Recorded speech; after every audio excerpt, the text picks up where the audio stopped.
જમાઈ બહુ કાઠો એવું નહીં લાગતું? મને એવું જ લાગે છે. કઈ કરી પગ નહીં થરથરતી ઠંડી વાય છે અને આના હજુ તો ઓઢવું નહીં કે છે. ટસના મસ્ત નહીં થતા. તો વટ મારા છો પણ ના કોઠા એવું લાગતું નહીં. હાર પપ્પા ઢાળી દઉં હો.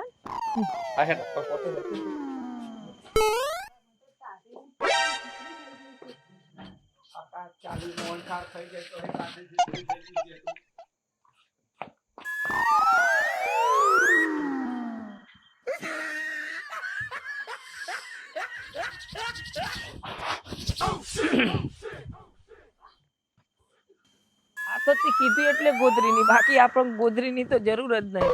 ઠંડી તો આપણને જોઈ જ નહીં. ઠંડી તો આ ઠંડી ના કહેવાય, ઠંડી તો અમાર બાજુ પડે. પણ હું કહું હબળક બે હાથ ખરા. આ બેઠો ને ગોળી લે. એમ કહું કે અંદર ઊંઘો રાતે ઠરી જશે, બીમાર પડશો, પણ ખોટું દવાખાનું ભરવું પડે.